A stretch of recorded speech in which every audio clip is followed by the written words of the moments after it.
with in terms of workforce development, populations within the Agency of Human Services, correct? Yes. Okay. Do you want to just introduce yourself and tell us what's going on, especially in these times with COVID and the challenges we're facing in terms of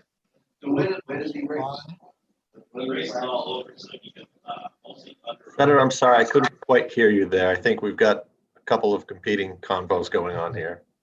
So I was just saying your role is with the Agency of Human Services and Voc Rehab predominantly. So we wanted to bring us up to speed as to what is going on, any new initiatives given the COVID situation and the ARPA funds that are coming in, if there's any new directions or opportunities you see.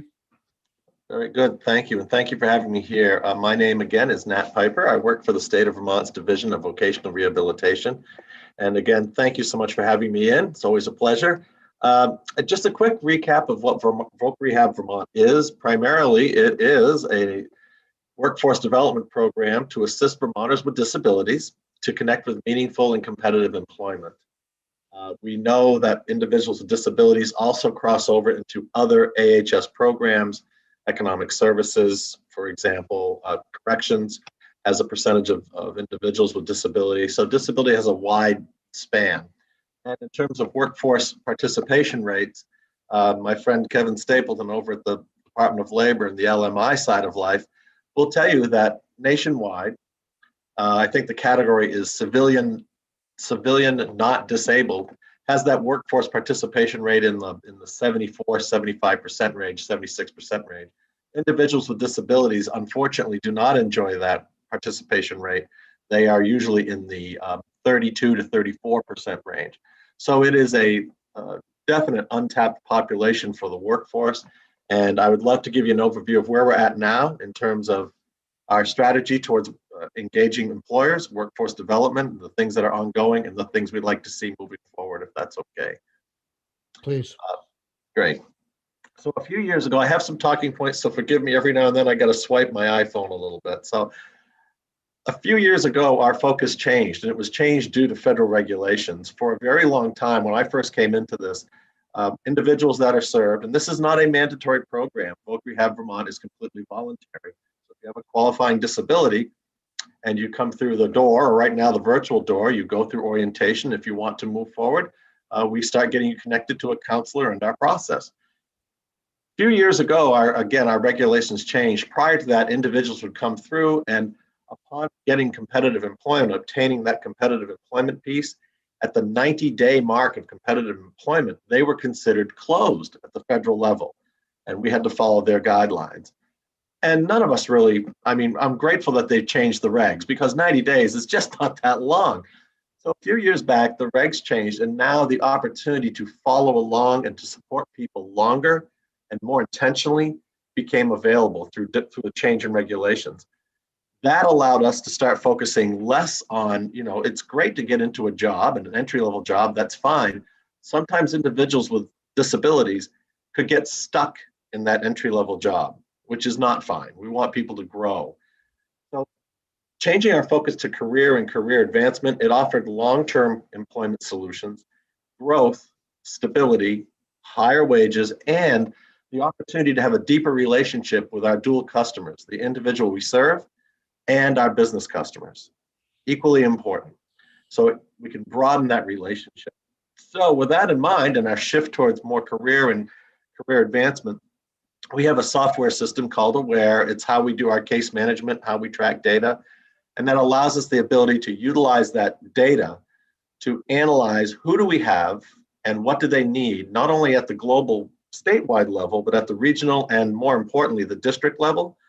So each month we run what's called a pipeline report. It identifies the individuals on caseloads that are open and active, what their employment goals are, where they currently are at, and we have those weekly conversations at the district level of who's on caseloads, what are they seeking, what are their assessments, because we do assessments of individuals, what are the assessments telling us where their interest areas are, and how can we start getting that process of getting them connected to the labor market. With that in mind, we rely heavily, of course, on partnerships in terms of training. We have ongoing partnerships with CCV, BTC, CTEs statewide.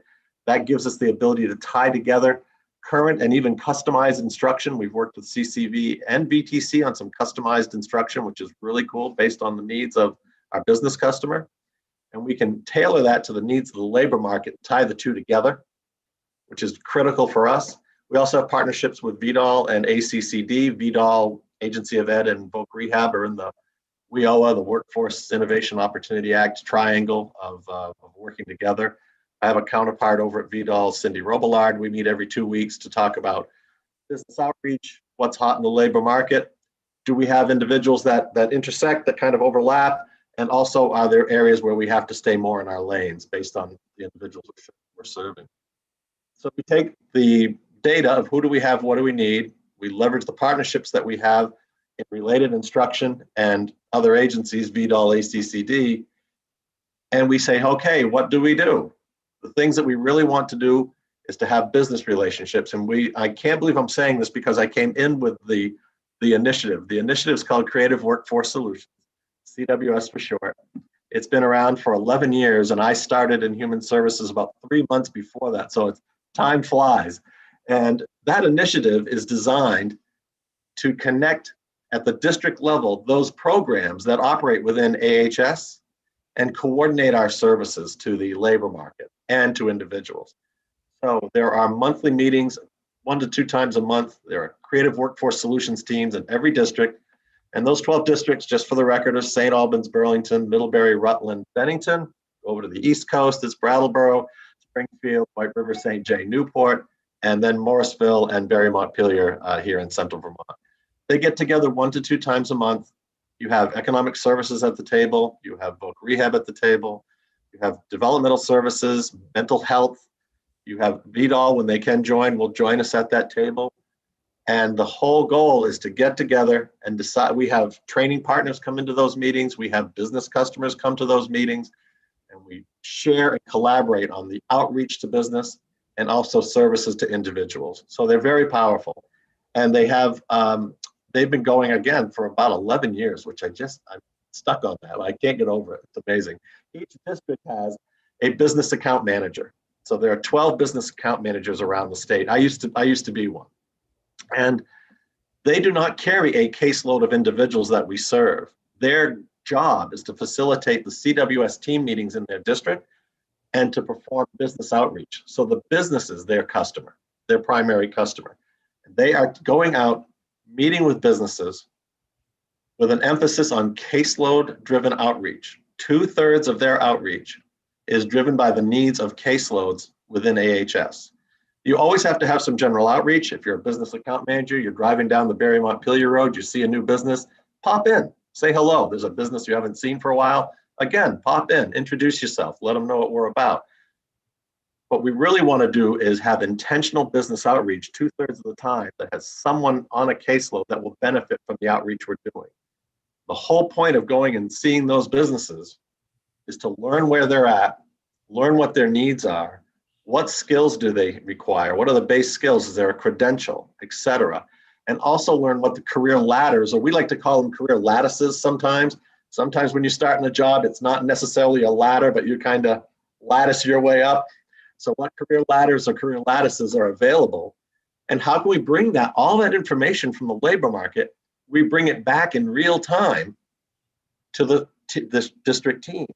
We also capture that information in Salesforce. We use Salesforce as our CRM so that any team member who has a Salesforce license can go in and access that information, see who's been to the business, what the conversation was, and start making connections and using that as an opportunity to network and warm handoffs. Also, there was a mention of recovery and recovery centers. We are aware of working fields. They do participate in some of our district offices. And we are also, we are connected to recovery centers throughout the state. That's a very, yes, sir. A question just to get a little foundation here. Sure. How many cases does Voc Rehab have open in Vermont? And of those open cases, how many of those people are presently employed? I would have to get you that number, sir. I don't have that, but I will loop back. That's an easy number for me to get, and I can loop back to you. Do you have Of a the committee. guesstimate? You know, we I think talking- we had a total of over 6,000 Vermonters being served. I think open and active was over 3,500 perhaps. And in terms of total employed in a particular time period, that I do not have a guess on. Okay. But I will get the committee that information for sure. Thank you. Yep. So that's a lot of Vermonters, obviously. And our underlying core belief, the core belief that we have, is that everybody that walks through that door is ready for something. We need to do some assessments. We need to understand where they're at. We need to understand in the district level what the needs of the labor market are. And that varies a lot depending on what district you're in. Burlington is a completely different animal than, you go down to Springfield. There's some similarities, but there's a lot of differences between the labor markets. So what they need. So as we're out and understanding the needs of the labor market, and we understand the needs of the customer we're serving, allows us to bridge the two together. Not everybody with a disability is immediately ready for competitive employment. Some individuals are, some are not. So we've had for the last decade a series of tools. We packaged it as progressive employment. They've been around forever, but we built a package. It's a buffet for the business to take advantage of and the individual. Career exploration tools of informational interviews, company tours, job shadows, those are wonderful. The protocols, we've done that in a virtual world. It's been quite a bit different.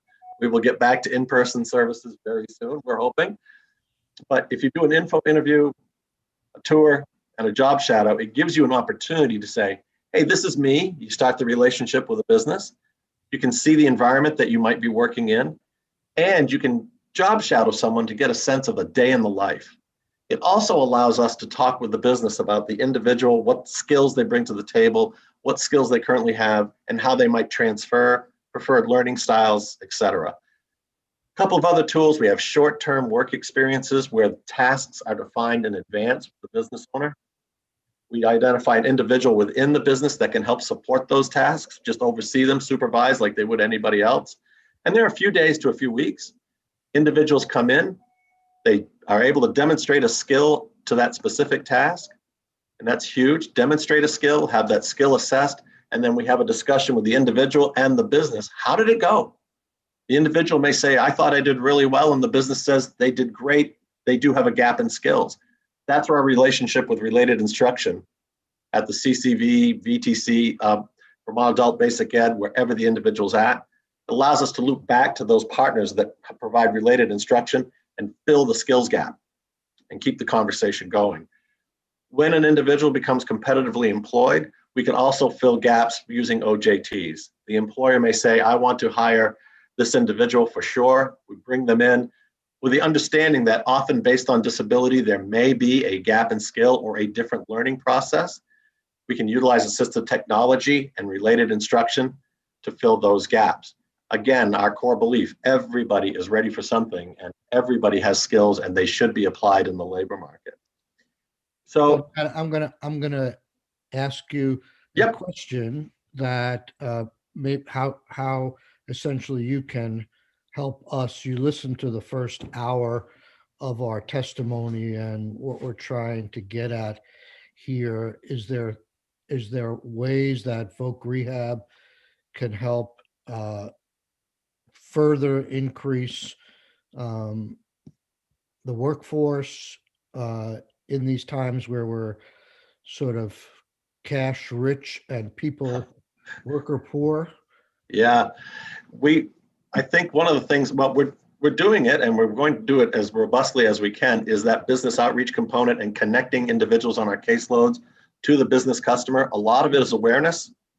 So in spite of the pandemic, which was a big pivot for us because we do most of it face-to-face, I ran some numbers through Salesforce. So business outreach, I ran them from April 1st of 2020 through March 31st of 2021. Our business account managers had 2,954 business outreach activities. That generated 2,628 unique employment opportunities and 617 new unique contacts within businesses. Those numbers will continue to rise as we can do more face-to-face, but they're still very solid considering the pandemic. We've also created some statewide relationships. We have them with CVS, Price Chopper, Walmart, Hannaford's, Casella, Vermont Forest and Parks. V-Trans is a great partner. Vermont Country Store, RDI, Ben and Jerry's, multiples. We would like, we're in the process of working harder to get better connected to the trades because we feel those are tremendous opportunities for individuals with or without disabilities. And so we've increased our efforts in outreach towards the trades for sure. Also, we are applying, Senator, for a grant at the federal level that was offered for VR agencies nationwide. It's the Disability Innovation Fund grant. We just submitted it on the last Monday, I think we submitted, so we'll know, when the feds let us know. But it won't replace what we're doing, but it'll have some additional monies to enhance what we're doing in terms of the opportunity to offer paid internships, working closely on apprenticeships, and then also other employer-paid opportunities. What we're finding at Voc Rehab, when there's an apprenticeship opportunity that's available, again, it's case by case with us. So based on an individual's disability, we want to build the best on-ramp possible to that apprenticeship. So there may be pre-apprenticeship activities that need to take place. We would love the opportunity to, when someone is in a pre-apprenticeship activity, to be able to pay that wage so that's an earn while you're learning opportunity. And then when they get into that apprenticeship, it becomes more robust. But we certainly don't want to place an individual in an apprenticeship without knowing what the base skills are, what the base requirements. Electrical, there's a fair amount of math that's going on. How physical is it? What are the things that they need to know? We don't want to set anybody up for failure. So we want to work with those trades to say, what should people need to know here, here, and here, so that when they hit the apprenticeship, they can hit the ground running and frankly be an apprenticeship and not be considered, hey, this is our disabled apprentice. No, he or she is just an apprentice. That's what they are. That's the level playing field. Have you had success with the various apprenticeship programs around the state? We have had some success. We want to expand our capacity with that. And again, part of what we learned is that people know what they know. So our caseloads, we have to get better at messaging back apprenticeship and internship opportunities to individuals with disabilities who may honestly say, I don't think I can do that. And actually they can do it. But we have to get better at learning more about what the opportunities are and marketing it back to the individuals we serve. That's on us.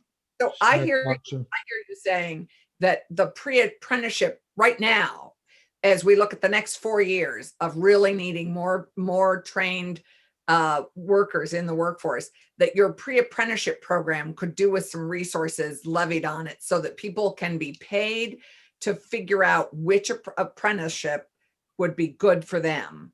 Is that an immediate need that you see? I mean, and I think just like what Alex did a great job of identifying immediate needs that we could funnel resources, it would be great to get from you, Nat, the similar kind of thing where we could where we could funnel resources that would have an immediate impact on growing the workforce. And it's of the 10 to 11 trades that Alex was talking about, which trades are you having the most effective partnerships with? Construction, for sure. We have been working with Resource on their Construction 101 program. That seems to have been a pretty good fit. We've had some kids go through electrical. One thing that I forgot to mention is we do have and I'll get to, Senator, I'll answer that question. I just want a little context on the individuals that we're serving right now. I believe at last number run that we did, 52% of Voc Rehab customers statewide are between the ages of 14 and 25. And 14 to 25. And so again, that we feel we're in a good position to really get robust with the expansion of our outreach to apprenticeship programs, earn while you learn. So in terms of an immediate need, we do have individuals that come through the door or the virtual door that say, this all sounds great, but I need a job right now to keep the lights on or to pay the rent or whatever it is. And so entering a training program becomes a little bit intimidating. Well, wait a minute, I need something to eat and I need to keep the lights on. So, and that's where we worry about the entry-level job that fills that need. We don't want someone to get stuck there. There's nothing wrong with entry level, but how do you progress? So wouldn't it be great if we have an opportunity for people to earn while they learn, that takes some of the pressure off of saying, okay, I'm learning, and I've got a career path or a career ladder or lattice in front of me. I've got supports, and I've got supports on the voc rehab side to help with my disability. And we're also helping our business customer to, if there's a potential accommodation or whatever it needs, and we're going to move that person forward. I'm a big believer in earn while you learn. I really am. And again, not every individual, and it's not just disabled Vermonters, not every Vermonter is ready to pop right into an apprenticeship. We know that. So you want to have those on-ramps for the individuals that need it and have them drive. It's like going on the interstate. The apprenticeship is the interstate. You're going 65 miles an hour and you're zipping down the road. Not everybody's ready to hop on the interstate and go 65. Some people need to go on an access road, get to the interstate. That's what we're talking about. And I think that those programs with the proper marketing back to the customers we serve and saying, this is your path.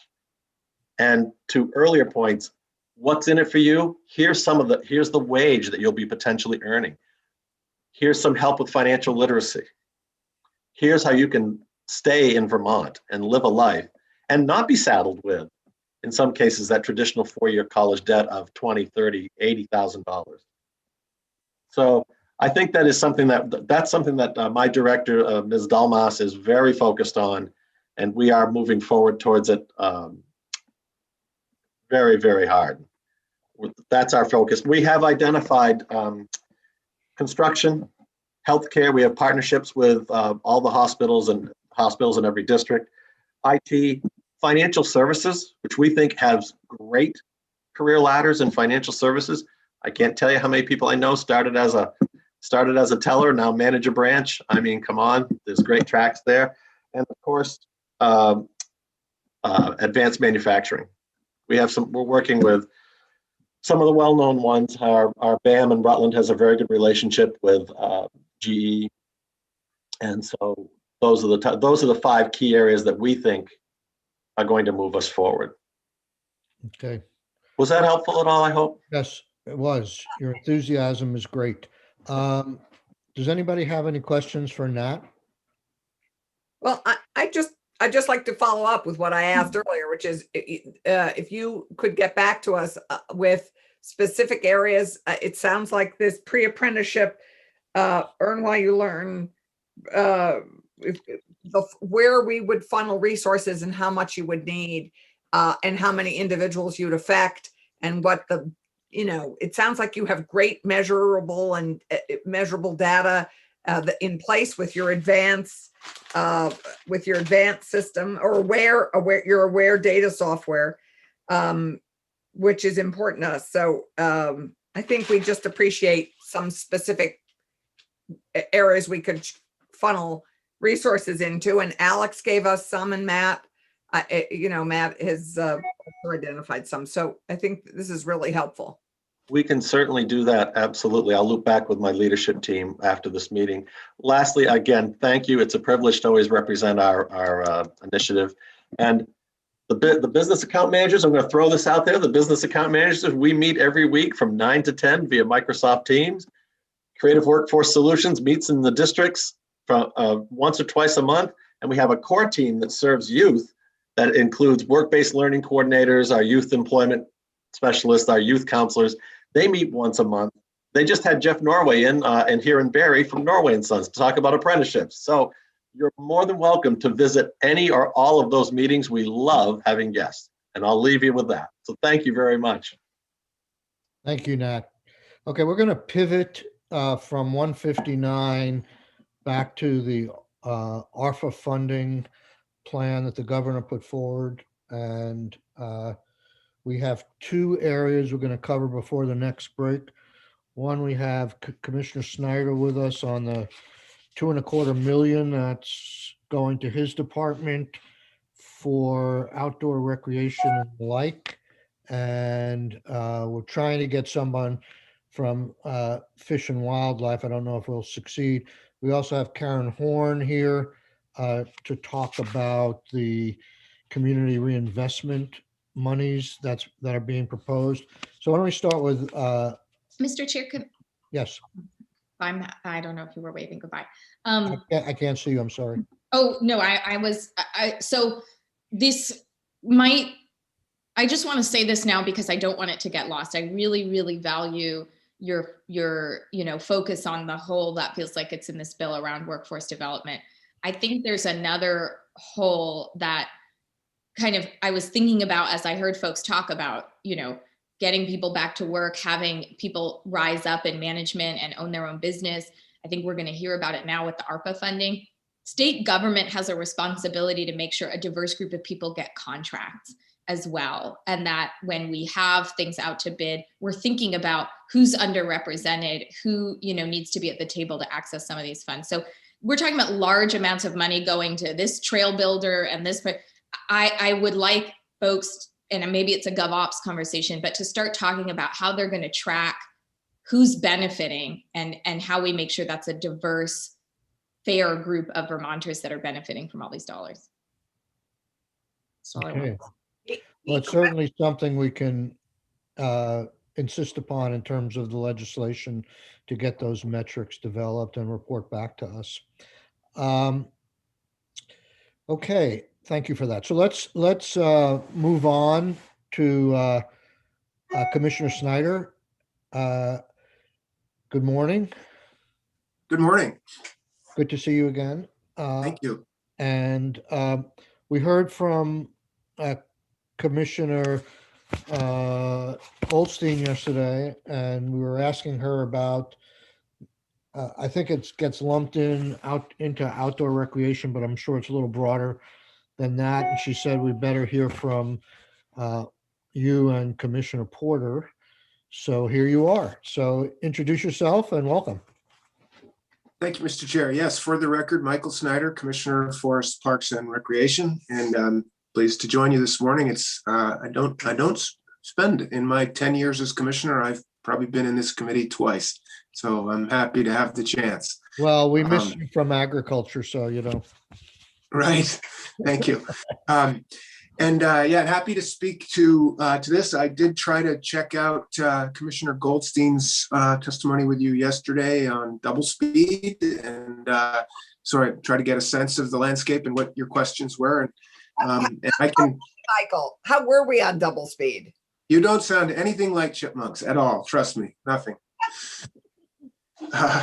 So yes, this is it's pretty straightforward in my mind. And I guess I'd start back with the pandemic. Our whole approach here over the last year, with the shutdown occurring at about the time we would be ramping up the state parks season for operations. And so we put that all on hold. We delayed. We did a lot of work with Vermont Department of Health, CDC guidance, et cetera, and charted a path for opening in a healthy way, and really pleased with how it went. We had over 750,000 visitors, not quite our normal million, but still pretty impressive given all of the restrictions and but I'm just sort of starting there as to document that it was a great season with a lot of challenges, but it was also emblematic of this, what I think you've all heard, and it's been well documented, the spike in outdoor activity, and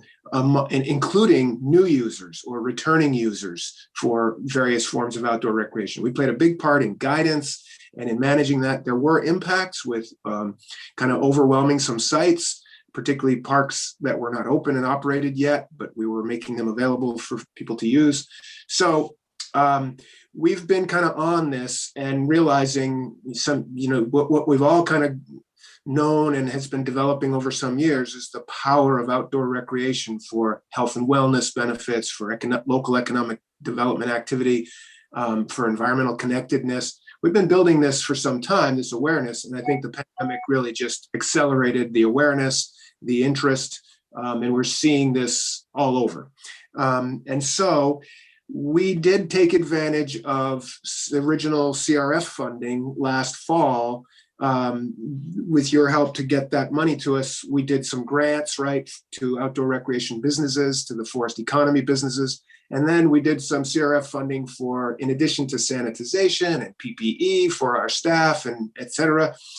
We did apply, split between Fish and Wildlife and us, about $3 million for kind of attending to infrastructure issues, particularly things that had been overrun, parking areas that were too small. We did COVID sort of precautionary work. So we put out 30 some different contracts, almost 1.5 million for us on state lands and recreational infrastructure improvements, expansions, and creating new access. And I'm just building from that to say that we have, because of that experience, from the business office and contracting through to the shovels in the ground and design, permitting, all of it, we had experienced a lot, did well, and I think are ready. We have a pipeline of projects. And so that's what this next round would be thinking about how to continue that kind of short-term investment in public assets that have this dual benefit of putting people to work as a short-term recovery kind of thing, but also investing in these recreational assets for their long-term economic development power and to kind of catch up and reposition. I'll pause there. So thank you for that. Is there any place, is there any kind of report where we can read about how much money you've gotten for these kinds of purposes over the last year and a half? And you say you have projects in the pipeline. I mean, you can tell us some examples of those right now, but Sure. just to get some background, it's somewhat, I mean, we were aware of it, a lot of it happened through the Joint Fiscal Committee.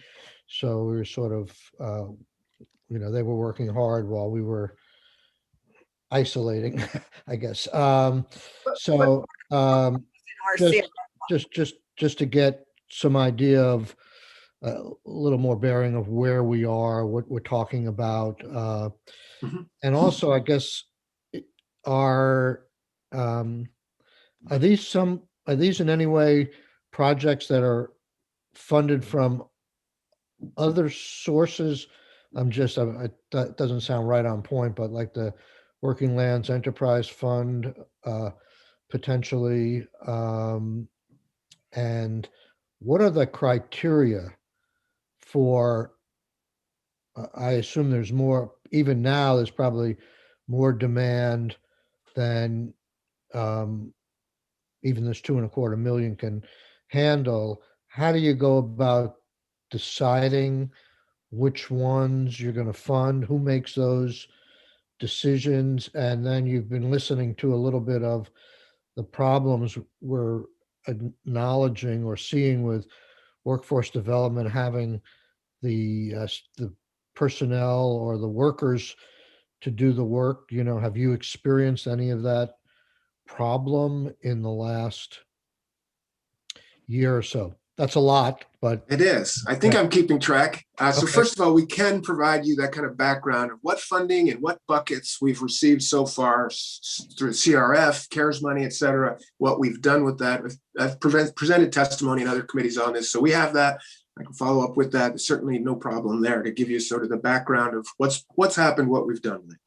So I guess that will be forthcoming, right? Okay. Then to your other points, yeah, I mean, I think we, and Commissioner Porter, you should have him in and speak to this. They have, it's very similar, but he should speak to those pieces. But I would say on his behalf that both departments are, and we've had this a long time. This is what we do. This is so, and I think we are well positioned to do this kind of stuff. We have procedures and process. We have a pipeline of projects. We have staff, professionals who kind of keep track of this, particularly where the public lands are concerned. So in our part, it would be state forests and state parks. And remember, state parks include the developed portions, the campgrounds, the beaches, the pavilions, but they also include, tens of thousands of forest land acres that are just in the park ownership category. So for us, with state forests and state parks, we have all throughout the state, we have 5 regional districts with staff in those districts that manage their land base according to long-range plans that include everything from habitat and clean water restoration and timber management to recreational assets. We have a capital program, a significant investment in capital infrastructure through mostly in the parks, the developed portions, and that includes the 3rd largest total of square footage in state government, hundreds of miles of trails and roads, a surprising volume of underground piping for wastewater and water systems. It's a really complex enterprise. And so we have this long history of ongoing spreadsheets of capital projects in small, medium, and large categories around the state. It was very, very organized and a very careful approach to recapitalization of these assets and taking care of them. Remember, they, particularly in the park system, they were first built in the CCC era, and then another pulse of development in the 60s. They're old. And so we've had this experience, what I'm trying to demonstrate, in sort of how we plan, how we prioritize, how we spend, et cetera. And we use that we build on that with like all the stuff that we don't get done, which really tends to be the kind of remote, dispersed recreational assets. And that's where we have those lists and a pipeline of kind of how to prioritize and rank. And we have some funding sources. I'm trying to keep track of your questions. And let me just jump in to, sure. Because I asked this question before, I think. So where does some of the capital needs, this is sort of a funding source that people have, categorized as once in a lifetime. I mean, I don't know how $2.25 million fits into that, but don't you sometimes go to the capital bill to get some of your projects built? Yes. And will this just help alleviate some pressure that might otherwise fall on the capital bill where they can't fund through bonding, and you can just jumpstart some of these projects? Right. Yes, we do. We have as I say, we have a capital program that's been about $3 million per year. And the governor's recommend in this capital cycle is actually 10 plus for us. If you take our total replacement value of our built assets, it's about 280 million. If you, according to sort of best practices, we should be at about $7 million of recapitalization per year to keep up with that 40-year cycle. And so we've done well, but we've kind of lagged behind. Although the governor said this time, let's put in for the 10 million, 5 and 5. And that generally gets eaten up in these big projects taking care of state parks. And then I'm just trying to make the point that it's not enough really even there. We do very well and we're very grateful. Visitation tracks to those investments too, by the way. But there's all these other needs out there, particularly with a growing and diversifying demand for recreational use of public lands that we need to attend to. And that is really where the once in a lifetime sort of thing, it seems very welcome here, that we have need, and this kind of money will allow us to address those in a way that's both COVID smart and also looking forward to economic development. So that's the point here is that there's plenty to do. We have tens of millions of dollars of projects queued up between the two departments. So grateful to have this. And I just want to speak to, there's also this whole VOREC initiative. And I guess I'd frame this as that the way I think of it is we're looking to invest in 3 places: state lands, our public lands, then to communities through the VOREC Community Grant Program. And then we'd love to be able to send some out to the nonprofits in the recreation sector and the conservation sector for doing similar infrastructure improvements, environmental upgrades on private lands for this network of recreational assets around the state that we all depend on. So that's how we're approaching the planning of it. Is we have FPR lands, capital and non-capital. Now so H315 proposes $5 million of one-time general fund to FPR to push out through the VOREC grant program, which has been $100,000 a year. The second year you all upped it to $200,000. We had 1.7 million in requests the first year for 100,000. Doing great things, very well received. This is exciting. You've approved 5 million of one-time general fund to take that an order of magnitude. And we're planning to push that out in the coming weeks. So it'll be community investment, public lands investment, and then this other piece I think would be great to find a way was to get funding through, and frankly, H315 proposes 5 million. The governor had proposed another 5 million of one-time general fund to come to FPR and Fish and Wildlife for this kind of state lands investment, and a portion of which would be granted out through one of our existing grant programs to these nonprofit trail groups and conservation organizations. And that's now been changed to ARPA funding, as I understand it, in 315. So that's 315 kind of builds on that concept, the three-pronged approach for recreational investment. And now what Commissioner Goldstein was teeing up yesterday includes 2.25 for Fish and Wildlife, 2.25 for FPR, and 500,000 kind of related for rail trail augmentation. And so that's the level set. That's where we are, and very excited about it and feel, ready to go. Okay, so a few questions. Sure. Thanks for that description, because I was just going to ask, beyond state lands and state-owned property, were you thinking of giving money out to private enterprises? And you say you would only give out money to non-profits. You wouldn't be giving out money to, like, what's the now famous world-class Kingdom outdoor Trails. bicycle? Kingdom Trails, right? Yeah. No, so through the idea would be that those kind of organizations, whether it's Catamount Trail Association, VAST, VIMBA, all of them, VYCC. By the way, in our CARES funding, we did have 120 carved off the top that we sent to VYCC. We have a strong relationship through them in that workforce development. We do a lot with them in the parks. Very, very appreciative and encourage that.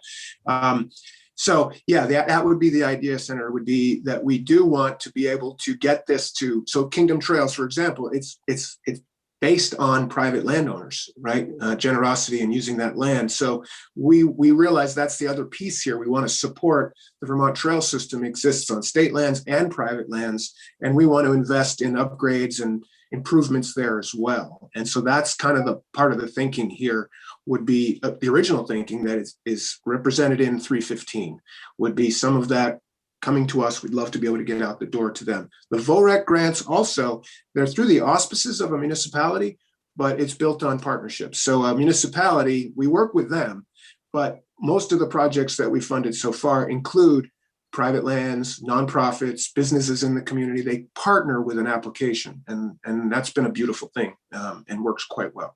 That's how we're hoping to handle it. And your community projects are primarily with municipalities, I assume, parks commissions. Well, it's through the mechanism of the town, the municipality, but they tend to be with along with partner groups, community groups, nonprofits, and so we do it through the auspices again of the town. But so far they have tended to not be kind of Parks and Rec kind of projects.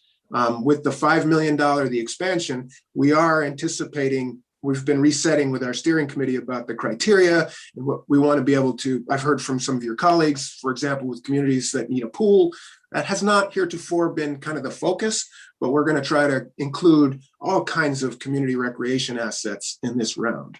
That's great. I guess just to follow up before I want to ask you again about the pipeline of job development, workforce development, and if you're experiencing any problems hiring contractors at all. But I just want to be clear that, so, because we are concerned, and even I think Commissioner Goldstein was concerned, she didn't want to use economic recovery grants for things that otherwise are funded through other siloed pots of money. So your money here and your past monies does not trickle down to the private sector. You're not giving out grants to Vail, for instance. Right. No. But our grants, our investments in public lands, either through capital or this kind of funding, it does trickle down in that's a big piece of our capital program. For example, is the hundreds of contractors in the state that money goes to get the projects done. And we track that, and we're quite proud of it, actually. We see real impact. What we've seen now is less about shortage of workers, but availability of contractors because they're busy, and price spikes big time. And the bids are coming in for some of our capital projects now that are just, they're double. And I think that's reflecting what's going on out there in the marketplace. And there's always concerns among our contractors about qualified workers and enough of them and skilled enough and this and that. But we're trying to play the role of providing the opportunity. We do have this training program for our parks restoration crew. We have VYCC kids that are learning trades through doing work in state parks projects. So again, we have fingers in all of this. You heard about it earlier, was mentioned, relationships with DCF. We're very eager and a very robust ADA compliance kind of approach in all of this infrastructure work. That's a priority for us, is to where we can, is to make things fully compliant. It's quite a package, and we're really proud of it, actually. And I guess my simple answer here is we have a history of being able to do this stuff, and there's plenty more to do, and we want to spread it around. So, Let me just finish up on VYCC. So will VYCC just grow organically as a result of all this money and an uptick in projects, or is there any reason to dedicate some money to VYCC? Because it seems like a very good program to get youth out there learning some skills and employment. Yes, I fully agree. A couple points I would make. First, when I was 15, I served in the United States Youth Conservation Corps, and look at me now. I'm really proud of it. It was formative. And further, by way of disclosure, I am a member, an ex officio member of the Board of Trustees of VYCC, just to be clear about that. I'm a big supporter, and they have existed in Title X as kind of part of FDR. It's where it was born. They used to actually work in the parks. We've matured and grown, and we still have this relationship. And I just want to be clear, we have pass-through funding to them. I'm speaking about ours, but I do support it. I also want to acknowledge there are other outfits like the Northwood Stewardship Center, which is another in the Northeast Kingdom that does the same sorts of work, trail crews and youth engagement and workforce development. We support all of it. Sorry? Yeah. Upper Valley Trail Alliance does the same thing, training of youth crews. Sure. And I'm big on it, and we try to do what we can. And so, yes, I want to be clear that we want to find ways to get money out through this. We think, as I mentioned, the nonprofit trail groups, and I said / conservation organizations. I keep VYCC in that mix. And I think I would support and have worked with the leadership there and do support the idea of additional investment in that kind of youth training. It works. It's powerful. It's really a beautiful model, actually. So I would support it. Yeah, well, it's terrific. Michael, may I just tag on a question here, which is, Michael, what I'm missing in your package currently? First of all, I'd like you to remind me what your total needs are. You said you have a capital needs of X, and I just forgot. I didn't hear that number. The basic formula would be something in the order of $7 million a year in recapitalization of those sort of long-term infrastructure assets. And and our capital request this year went in at 10.05 million for what we call major maintenance and restoration. Catch up on some of the years where we were only funding 3 million, only about less than half of what your needs were. Right, and we've done well with it. We get it. I mean, there was a time with the flooding of Irene, and we ended up sort of tabling a bunch of projects, taking a reduction in capital to take one for the team, if you will, to rebuild the Waterbury complex. Right. So we've been in the mix, going way back.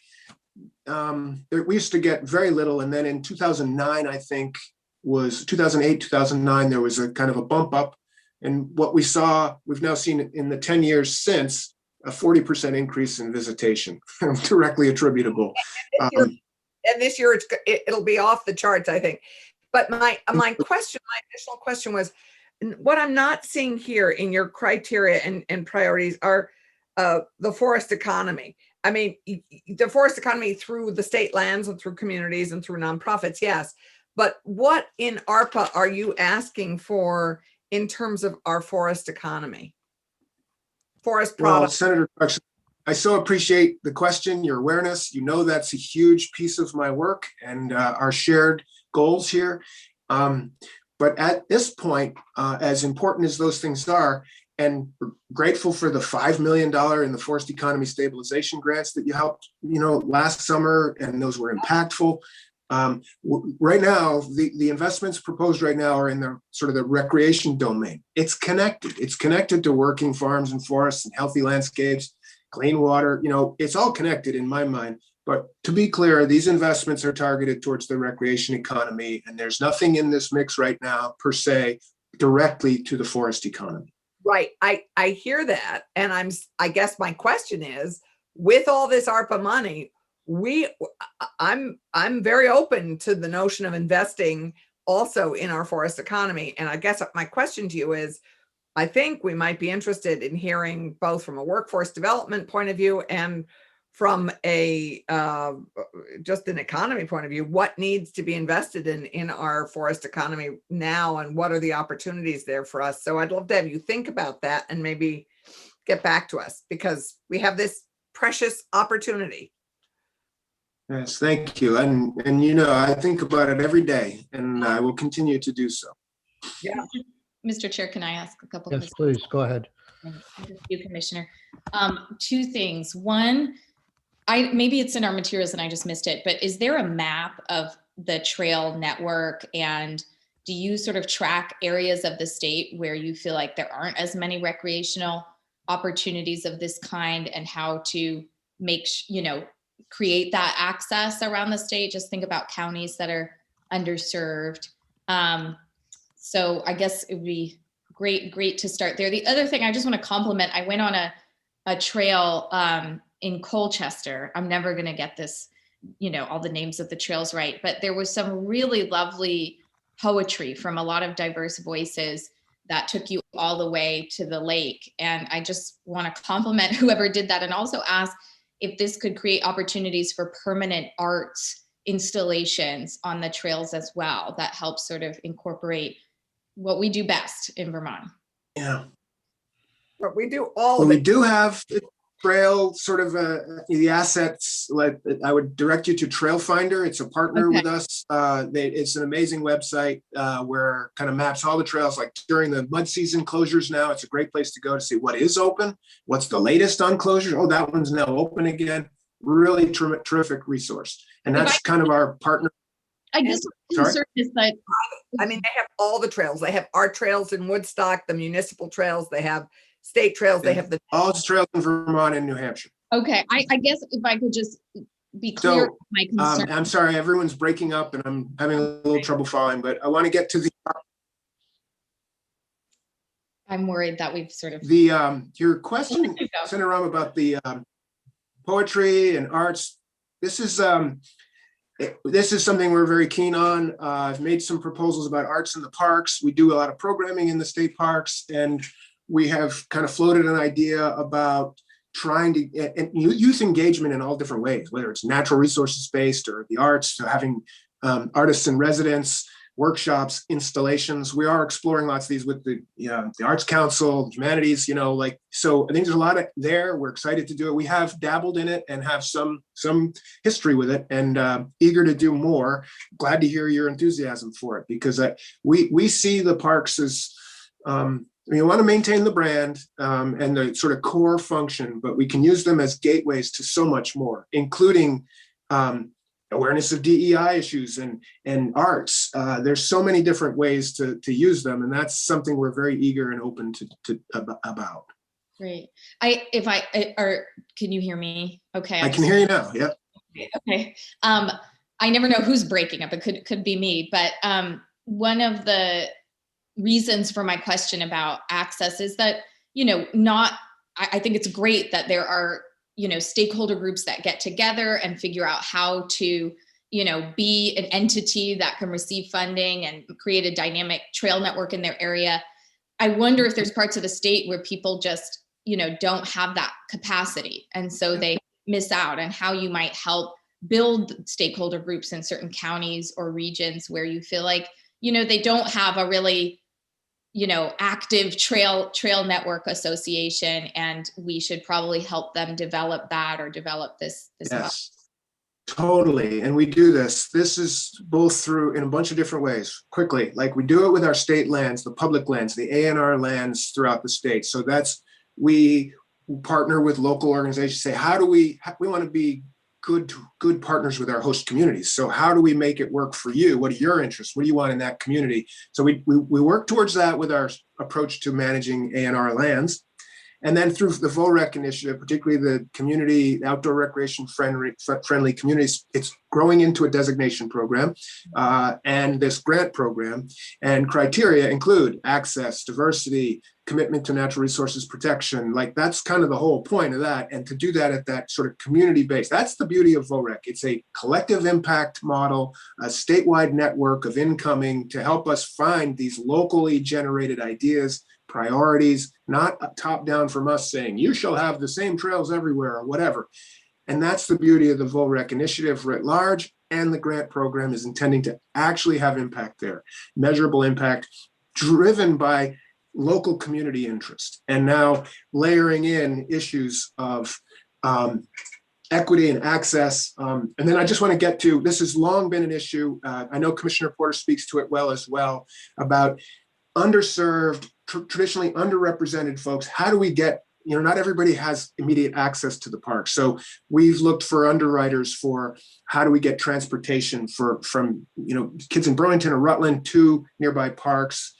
We've dabbled, and I think those are all areas where we're interested in growing, is to just make these vibrant places accessible to all, make sure there's no barriers, and then you work with our partners. We do this with, through DCF for foster families, in the parks. We have the First Time Happy Camper program where you can actually come to a park.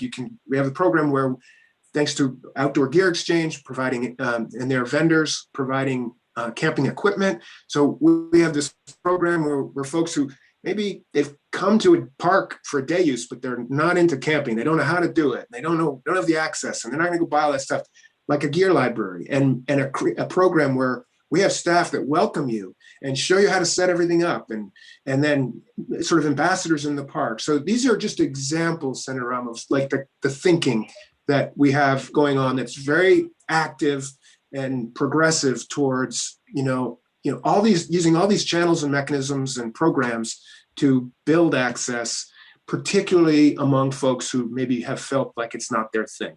And really proud of it, actually. There's a lot of it going on. I just want to say too, as an aside, I think one of our most famous trail runners in the state is Myrna Valerio, who's an incredible, Black woman who's advocating for diversity outdoors. She has lots of sponsorships. If you haven't gotten her as an ambassador, I highly recommend trying to reach out to her and see if that's possible. We're on the same page. Yes, we have. Good. It's great to hear. Michael's on it. I know. I've known him since college. I know it.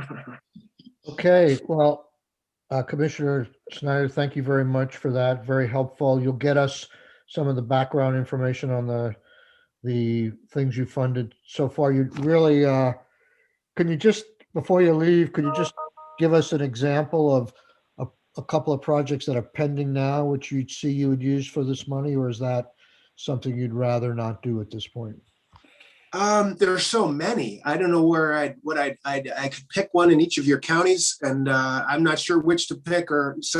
They range from expanding parking at a trailhead to the total renovation of Mount Philo's, trail and access. These are extremely popular, and they're everywhere in the state. Just pulling up a list here. There's bridges. There's they're basically in categories of like. Okay, there's no like one major one that jumps out where a lot of this money is going to go to. Hopefully, we're going to try to do them geographic distribution and in sort of three categories of really big multi-million-dollar projects that will never get done otherwise, and then a range of sort of medium ones, and then lots of little ones that fix little problems here and there. That's kind of the concept, I think, in our heads of how we would approach. What do we have? What's it eligible for? And then try to deploy that in this sort of intelligent way around the state. that way. Okay. It would be helpful if you could, like on a one pager, sort of summarize, if you haven't already, summarize the need and the pent up demand and what if,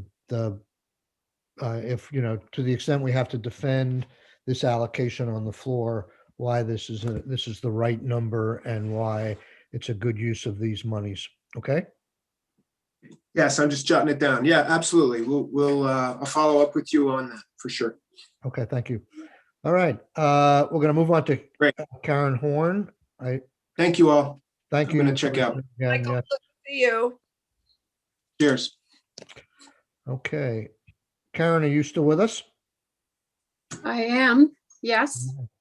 Okay. So good morning. Good to see you. Good morning. So we were talking to Commissioner Goldstein yesterday, and it sounds like this community reinvestment money from the Federal Reserve Bank, she deferred mostly to Ted Brady, and we reached out to Ted, and he said you were the person to educate us on this. So please do. Okay, so I may be on a different wavelength from the committee for which I apologize. I was going to talk about the ARPA funding, not the Federal Reserve funding, so I could come back to you. No. Actually, you're on the same page. We want you to talk Okay. about the ARPA funding for those communities that were left out of the Federal Reserve funds, but was explained to us, and I've never quite understood this, that despite the fact that these 4 community projects were not funded by the Federal Reserve, somehow the Federal Reserve was going to provide, other than the money, a lot of in-kind support for these communities. I didn't understand why or how, and maybe that's part of the disconnect, but we're on the same page. Okay. Well, I'll talk a little bit and then tell me if I'm going down the wrong road, okay? Well, we Mr. want the administration gave us a proposal for community reinvestment, award the 4 towns that lost out on the Federal Reserve Bank of Boston's Working Community Challenge. Includes Northeast Kingdom, Southern Vermont, Franklin County, and Upper Valley. Does that help you? No, and I apologize. I'm going to have to go do my homework and not waste your time and about those 4 projects. I'm just not familiar with them. The other thing I think we'd asked you to come and talk to us about is our better understanding the county money and the interplay with the municipal money that is being sent to the state on a per capita designated by a population. And Randy's big concern is what's happening with the county money. When do we get clarity on that? Who's making that decision? We know that in 315, we have money for you, for VLCT to help our towns and counties, I assume, figure out how to work with this money to provide technical assistance. So I think that was one of our questions and prompted by Randy's concern, and our all of us represent the counties that are asking for money too. Can I just Well, add? go ahead. Sit around. Well, the piece about the Working Communities Challenge might be my fault. It's definitely not Karen's fault. I had thought that because Ted Brady had been the real champion at ACCD and had now moved to VLCT, where they're still your member folks, that Ted might be a good voice, but it might have just gotten translated to VLCT, which could be my fault. So you should not feel prepared to speak to that. I think you're right, Keisha. I think it's Ted specifically that we wanted on the working communities. Right. And we asked Ted, and Ted offered up Karen. So it's Ted's fault. right. He's not here, so it's Ted's fault. Okay, so thank you for that clarification, and I will get back to you on that. Ted is being very careful to differentiate his state agency role from VLCT, and there's an executive order, that addresses lobbying for 1 calendar year after you leave state service. Right. So he's being careful about that as well. Okay. But I can find out from him around those specific projects Okay. what the status is. With respect to the county dollars, I did write you a memo that sort of outlines what 2 things, what VLCT is proposing to do should we receive the 650,000 for assisting municipalities, and H315 as it was passed did not actually name VLCT, so there needs to be a grant, some kind of grant allocation process there before we can really get that program up and rolling. But it is going to be an assistance program to municipalities. We have obviously been working on this issue already, and the first question that everybody has is, what about the county dollars? So altogether, coming to local and county governments, it's $197.5 million. It's a huge amount of money for local governments. The expectation is that the county dollars will be allocated to the municipalities in each county based on their proportion of the total population in that county, because counties are not units of general local government in Vermont. So that we heard from Rebecca Ellis in Congressman Welch's office last week. She was at the rural caucus, that it works out to about $199 per capita. So if a town wanted to do a rough calculation of the additional amount that was coming to them from county dollars, they could use that figure to just work out. The ARPA legislation, we understand, says that it doesn't have the caveat that the state needs to request local aid dollars the way the state needs to request the state aid dollars. So we're expecting that the local aid and county dollars will come to the state in the next 2 weeks, which, if you think about it, is like wicked fast. Yeah. And then the state has an additional 30 days to allocate those funds to the local governments, to disperse them, excuse me. So the expectation from the Agency of Administration, and we've been talking to Doug Farnham about that, is that the Treasury guidance about use of those dollars will come down at the same time, and that the decision about the allocation of the county dollars will come down at the same time, because those dollars, they need to know what the amounts are when they disperse them to cities, towns, and villages. So that is sort of the status right now.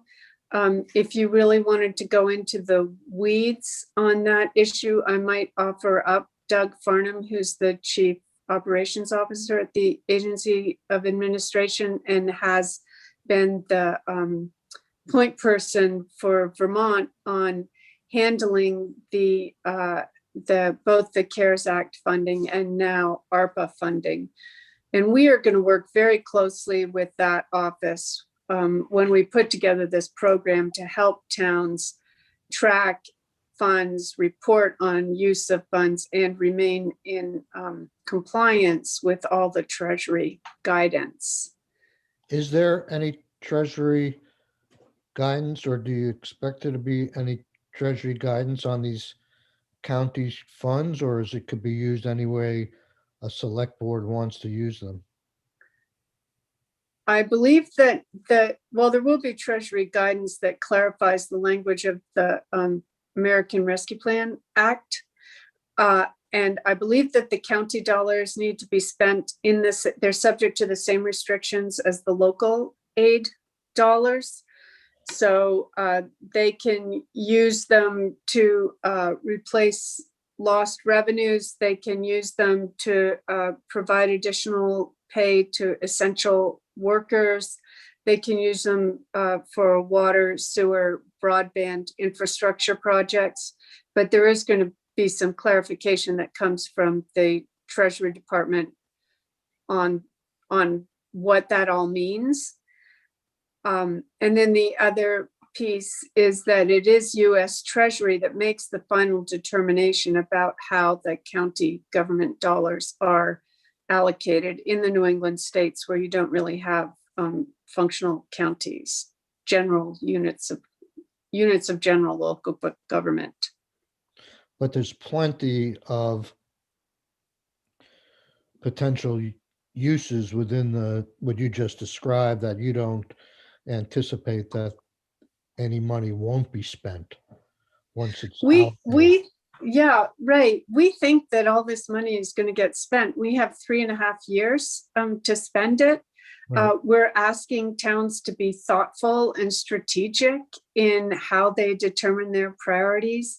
I did send to Nathan just this morning, so I'm not sure it's posted yet, but a memo that I sent to House Commerce yesterday in support of S33, and I took a little case study from. It's here. It's here. The ARPA Coordination and Assistance Program. Well, there's that, but I also which is in general, but I also sent this memo to you that I sent regarding S33. And as an example, Westford, if it gets the county dollars and the local aid dollars, would have approximately $645,000 in federal money based on their population. The estimated cost of the soil-based wastewater system that they've wanted to put in place for 10 years is between $2 and $2.5 million, as well as all the other projects that town wants to do. So even with the enormous amount of money that's coming to local governments in the state, I would say, from ARPA, we have projects that have been pending for decades, and this money is not going to address all of them. So we think towns will have no problem spending those dollars. We think the state will have no problem spending those dollars. I agree. It really helps that we have the time frame that we have. Okay, so we'll have you back on the other issue if you're the right person to do that for us. Probably will be next week. We're going to try and move on now, unless you have more to add, Karen, or are there other questions? I don't have my screen up here. Let's see. Mr. Chair. Yes, go ahead. One thing I would suggest there, I think we got a little bit more clarity on the county money. I think that based on what Karen has said, there is still obviously uncertainty on what the Treasury guidance will cause us to do. There's still the rumors and comments we've had back and forth about regional planning organizations being involved in some way. And I asked Karen, does she have any information about that, or is that simply myth at this point? So H315, which you passed and is going to the governor, does have $300,000 specified for regional planning commissions. And that is to help regional planning commissions work with local governments on specific project management. So if you think about it, we're trying to differentiate that VLCT's program would take sort of the macro approach, compliance projects that are eligible, walking towns through that, and regional commissions would work on actual project implementation and management, specific project management. Right. I understand that's separately, those are the ARPA funds as opposed to the funds that are designated for municipalities or for counties, which, Yes. and the county funds I gather from all the information we have so far distributed on a per capita basis to the municipalities based on their individual populations. Yes. Have you heard anything about regional projects and how regional projects would be dealt with, or would they be dealt with in effect outside of this paradigm based on what each individual town agrees to perhaps contribute to a regional project? The latter. We are encouraging towns to get together with their neighboring communities and look at the regional priorities. It might be around waste management. It certainly is going to be around broadband. And it might be around some of these trail development, outdoor recreation development projects, and strategize about how to fund those projects from a number of communities. This is a particular issue up in the Northeast Kingdom and in the far southern part of the state, where you have very small communities. Of course, you have them everywhere, but and one town is not going to be able to fund an entire project of that nature. So a lot of those conversations have to happen. I think regional commissions and regional development corporations are ready and willing to help convene those conversations. You mentioned, I believe, just to recap, make sure I understand it, as far as the funds to both municipalities and the county funds, you're expecting disbursement in about 2 weeks. Is that correct? The federal government will send the dollars to the states in 2 weeks. And then the states have 30 days. Yes. Okay. So we're thinking June 9th, 10th, 11th. Right. And the guidance from the federal government, you mentioned at the same time, is at the same time they disperse it to us? Yeah, we're hoping so. It would be very helpful. Yes. Okay. And Doug Farnham, as your understanding, is the point of contact in state government who can give us definitive answers to all of those questions. Well, yeah. I would be putting him way out on a limb if I said definitive. But he is the best person to talk about the mechanics of all this. Right. Okay.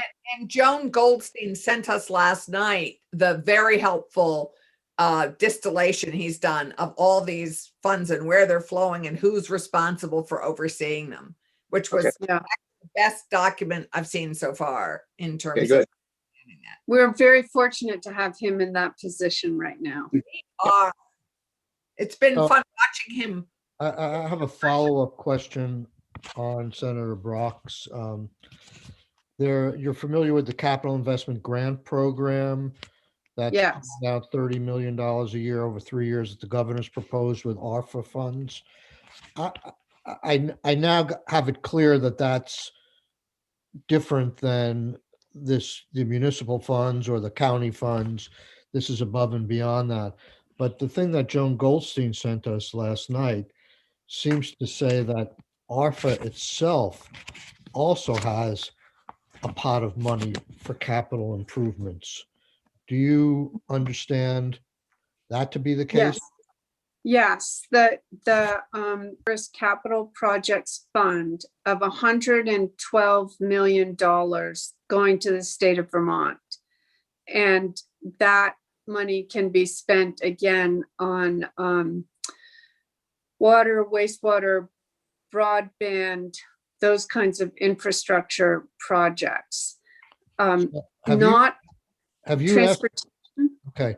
I guess my question is, excuse me for interrupting, but have you asked the question yourself as to why the governor would be proposing a $90 million capital investment grant program out of discretionary funds that the state's getting when he has this separate pot of money of $120 million that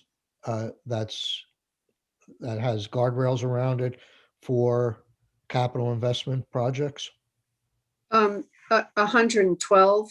million. Excuse me, yeah. Yeah. No, we haven't asked that question because again, the infrastructure needs are so substantial in the state. You're going to be able to spend those dollars. The other interesting thing is that we're talking, we have 3.5 years to spend the ARPA dollars, but we have much longer range needs, and having the programs established that can address those needs longer term will be very helpful. And I think necessary once we get past this one-time shot of money. Okay, thank you. Thank you, Karen. We'll have you back probably early next week on the community investment, or have somebody back on that part of the bill. Okay. Committee, thank you again. Committee, I'd like to just plow ahead with the promise we'll adjourn at 11:30, or if people feel they need a break, we can do that now. I'm okay to plow through, I think. Okay, we have two other witnesses between now and 11:30, Tom Chaney and Hal Cohn. We have Amy as well. Amy's face is here, so I was wondering. I see Amy. I don't see her on the agenda, but if she wants to speak and we have Just time. here as a resource, Mr. Chair. Okay. Sure, always a resource. Let's start with Tom. Tom, tell us what you're up to and how you can help and what you need to fill. We're spending a bunch of time on workforce development this morning, and I don't know if you share our concern that other than Vermont state college systems, there doesn't seem to be much in the way of workforce development in H-159 at this point. I agree. That was my take when I read the bill as well. And so I'm happy to share what Advanced Vermont's working on and maybe a way that we can contribute to this work. Okay. Well, why don't you introduce yourself, and the floor is yours. Great. For the record, Tom Chaney, Executive Director of Advanced Vermont. And I'm here today. I just want to reintroduce Advanced Vermont, share some insight about how COVID's been impacting workforce development, some needs in the space, and then kind of what we're doing, and how the legislature could support Advanced Vermont in its work.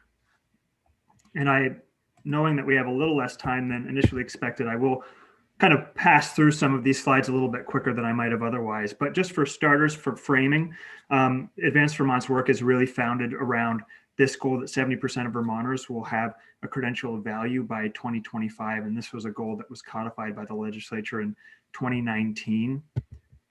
When we talk about credential of value, and whenever I say the word credential, this is really what we're talking about. It's an umbrella term to encompass the many forms of education and training, from a degree, but also certificate, apprenticeship, etc. So there were 4 priorities in Act 80 that were designed to help meet this attainment goal. And Advanced Vermont has really trained its efforts on the priority focused on promoting the awareness of career pathways and the value of post-secondary education and training, which really in turn supports these other goals, which are to increase access to education, training, completion, and then really trying to bring the education and workforce systems in alignment to meet goals together.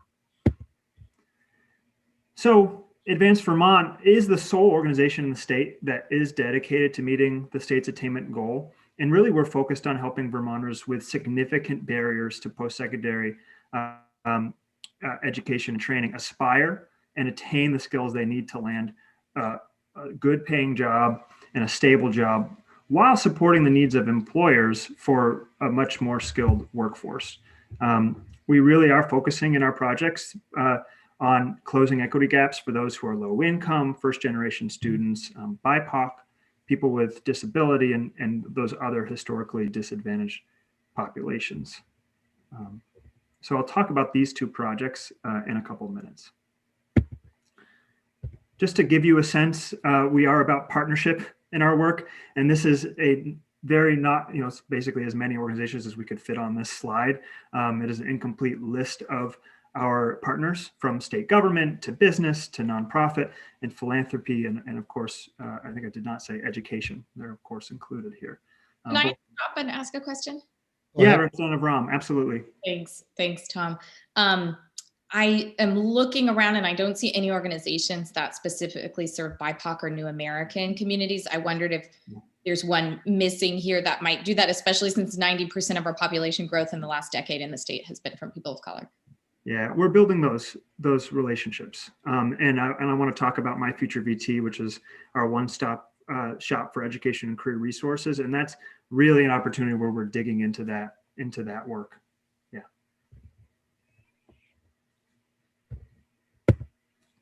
So just a few quick slides on stats, and these I really will go through quickly. But bottom line is that recovery depends on a skilled workforce. And if the Great Recession is any indication, the job growth that comes out of this will benefit those who have education and training after high school. That stat that after the Great Recession, 99% of the jobs created went to people with education and training after high school. And the great news is that those who have been impacted by COVID acknowledge, particularly in their jobs, acknowledge that there is a need for continued education and training for them after high school to get comparable positions. The challenge is they have a hard time accessing it. About less than a half believe that they can access those opportunities. And barriers for students are really high. And this is actually research that we did in 2019. So you can only imagine that these numbers are more pointed today. But we're talking about the students, post-secondary students. They're over 30. They're parents. They're holding jobs. They're juggling things like they've never had to before. And they're accessing education and training in different ways, not just because of the pandemic, but prior to the pandemic. And so food insecure, housing insecure, they're not receiving financial support from their families. And obviously all of this has been just increased by the pandemic, as I noted. And what's not in here is a stat that says, it just kind of exemplifies affordability. Before financial aid, the average Vermont family would spend 95% of its income to send just one person to college. And only 34% of Vermonters believe credentials are affordable. So there's a lot of work we have to do, not only to make things more affordable, but also to make sure that the perception is good. There are resources for people that I think are not always fully accessed. Students are looking for career connections. It's almost that simple. Can go on to the next slide. It is very, very true that if someone sees a career connection in their education and training, they're much more likely to say it's valuable, it's worth the cost, and that is really what they're looking for in their types of education and training. And to that point, they're looking, 63% are looking for skills training and non-degree training. So we really are looking at those short-term credentials. And that's just incredibly important. But fewer than 1 in 3 say that they can actually, they understand what these career pathways are and those valuable skills that they need. And there's a million unique credentials in the country, 2,000 in Vermont. How can you really understand what your education pathway should be? To that end, 9 and 10 say, we need an online resource that'll help us out with this. So now getting into what our projects are and how you all could help us be successful with these. First is the Vermont Credential Transparency Project. And it's an effort to inventory and track all post-high school credential opportunities in Vermont from colleges, CTEs, and other providers.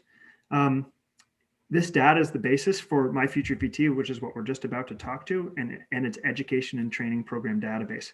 There's about 20 other states that are doing this work, and we're bringing it to Vermont. In a lot of cases, this is done in state government, but we're filling that gap for the state. To date, we have programs that align with the high pay, high demand jobs That's kind of where we're focusing our work first. From CTE centers, the Vermont State colleges, several private colleges, and we're working to finish kind of the data sets for many of the rest of the colleges and continuing to build out with other training providers. And that's that. And really what we're trying to do is, if we just did a quick, cursory look, computer science courses at 3 different institutions, and trying to get apples to apples comparison and understanding of what these programs are is virtually impossible. And we have some good websites, but you have to go to 3 different websites. You've got to go to 3 different types of pages. It's very, very difficult to get that apples to apples and to find all the information you're looking for. So that's what we're bringing through this work. And its benefit is, not only to the individual who is looking to pursue an education and training program, but it's you all, it's policymakers, so that you can actually see what are the credentials that are offered in the state, what industries are they aligned with, so you can make better informed policy decisions around, how you're distributing your workforce development dollars to invest in the programs that really align with the needs of the state. Employers will have a better understanding of what's offered, so they can help their current employees, so they better understand what their prospective employees have received for education and training. There's a lot of really great opportunities for employers to be engaged in this. And then education and training providers, not only is this marketing their credentials throughout the state and beyond, but it's also making, they can make informed choices about their offerings and their delivery models. So I'm just kind of going to keep plowing ahead unless somebody has a question. But the next thing is the My Future VT portal. And so I want to tell you about this. It's Vermont's new and only comprehensive resource, and it connects job and education seekers with career information, in-state post-high school education and training programs, and then it points them to the direct services to support their career and education pursuits and really create this income stability. And we want it to shout that there are opportunities for you in Vermont, and here's how to go after them. So it's really about helping create aspirations and then connecting Vermonters with the info and the supports that help them realize those dreams and goals. We're promoting it. It's really crucial that we promote this through traditional marketing and then through outreach and partnership building, which is just a tremendous amount of the work. And to the point that you made, Representative Rom, this is where we're working with the populations that need the most help overcoming these barriers, those who have the most barriers put in front of them.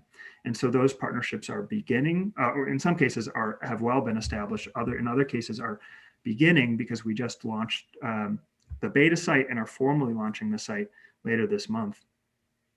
But that's incredibly important work that we are deeply, deeply invested in. And this is, this is a ready-made pandemic recovery tool. And I just want to note that you've heard about something similar that VDOL is talking about. So they're in the early stages of developing, a new IT system platform to replace Vermont JobLink. And my understanding is about 2 years away, very early stages at this point. And we are very closely working with them just to ensure that our projects are connected, complementary, and not duplicative. And that's really important to both of us.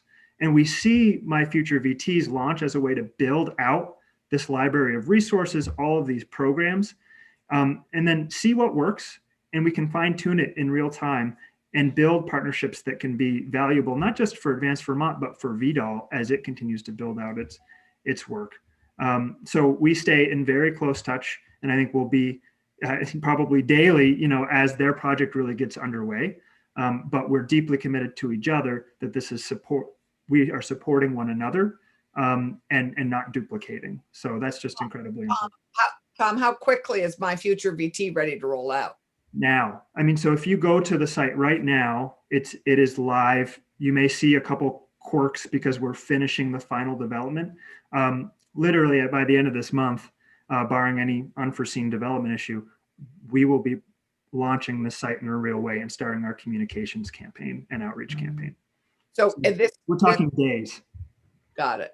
So this would send everybody you could be working with, let's say, plumbers and that we've just heard from Alex, and you could be sending people here to find out what credentials, if they found out the jobs that were available. I mean, this has the jobs that are available and the 2,000 credentials that could help people secure those jobs once they take them. And it would send them also to financial resources that they could access to be able to afford the credential. I mean, this is a resource for not only finding out what jobs are available, but what credentials they have to get, and then what financial resources might be available. Yeah, you got it. Anyone could kind of jump into this site in different ways, but that's kind of the traditional. What's the career the potential career? I found one now. I can read a little bit more information about it. Then what are the education credentials that I need to help me pursue that career? And being I'm connected to those, and I can at an apples to apples level compare those across organizations. What's in my region?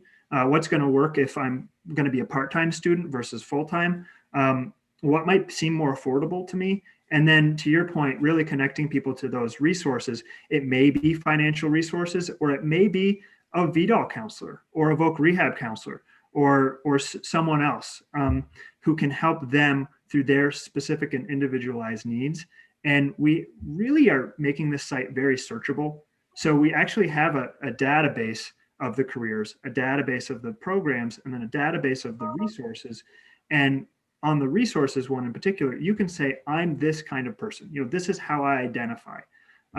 And so it could be, I'm BIPOC, I'm LGBTQ, I'm younger or I'm older. And there's specific resources that will pop up that'll be best tailored to their needs. And do you have any of this in translation? How many languages is this available in? Great question. We are working on that right now. Literally, as we speak, we are working on that and reaching out to folks that have done this before, to organizations who represent people of color or serve people of color, and those who are new Americans, to make sure that we're doing it the right way with the right languages, and using Vermont resources whenever possible for these translation services. So this is work that's happening right now.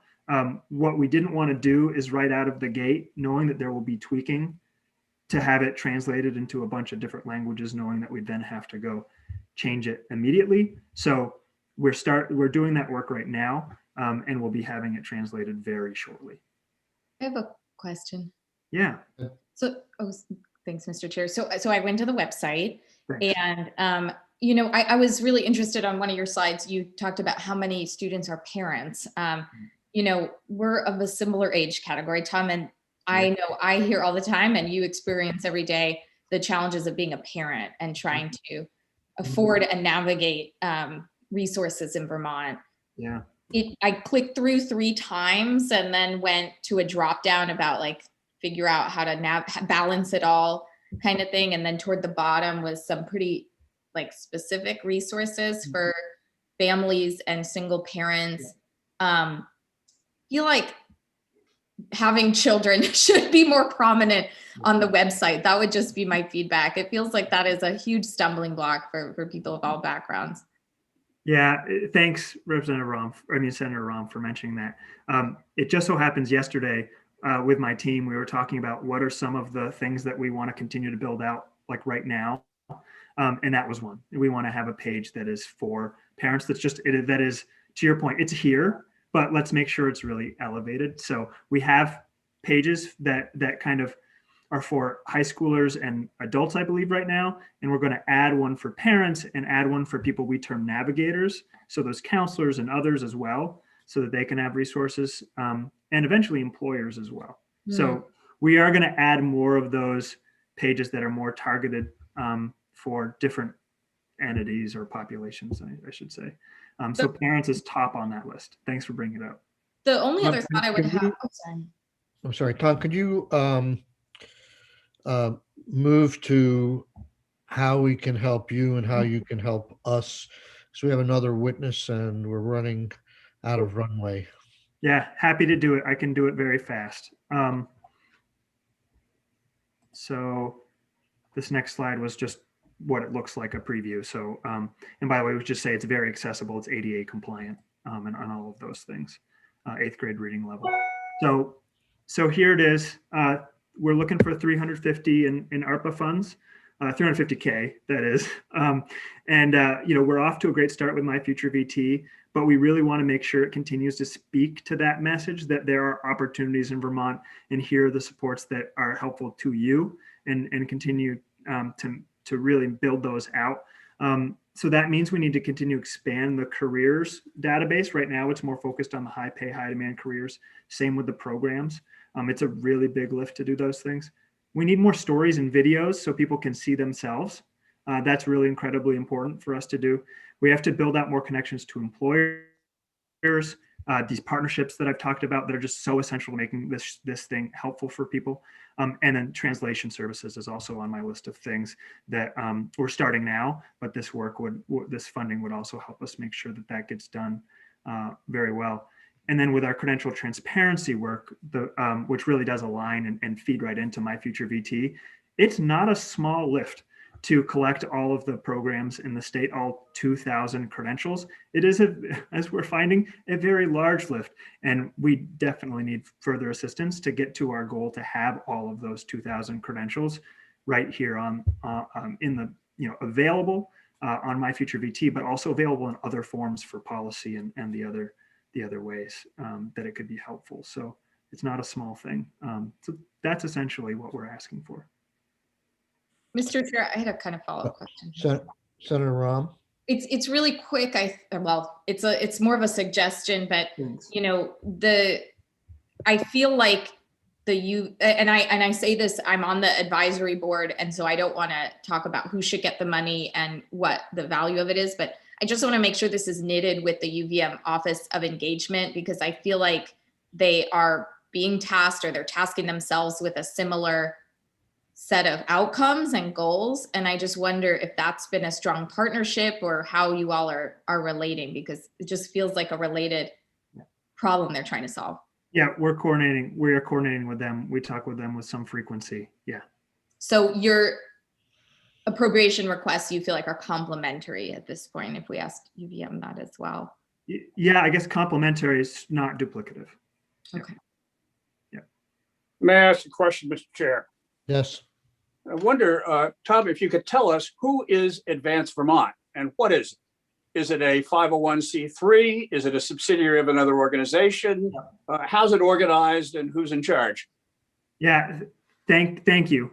And in my effort to try to be quick, I skipped that part accidentally. So it is VSAC is our backbone organization and our fiscal agent. So they are the 501c3 that we use. But they're used as a substitute agency because you're not registered as a 501c3? Yes, right. And so what is Advance Vermont? Is it a partnership? Is it a corporation? Is it an LLC? What is it? It is technically a program of VSAC. Well, is it owned by VSAC? Yes. Okay.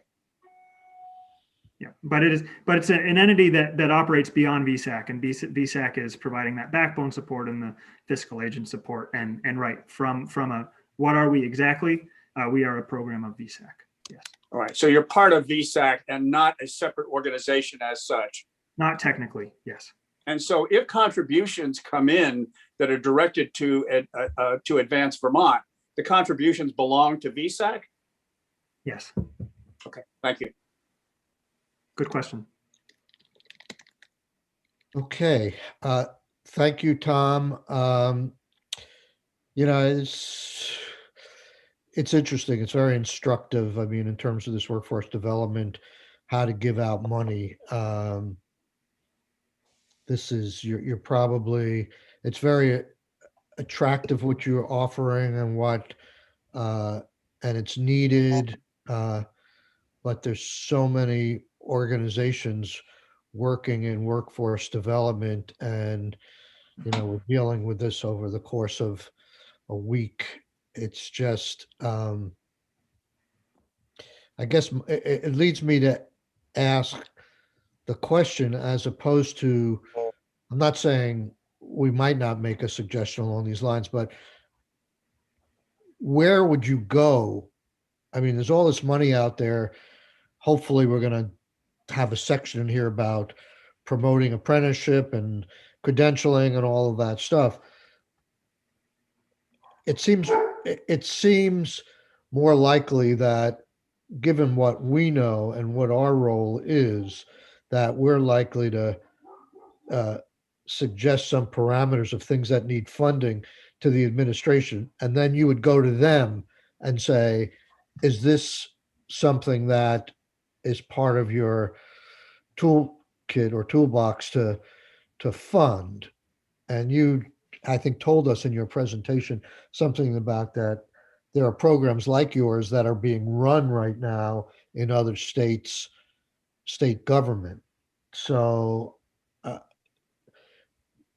do you have concerns or hopes, trepidations, whatever, that if we said this issue should be addressed by DOL or ACCD, that you would have any difficulty in accessing money from them?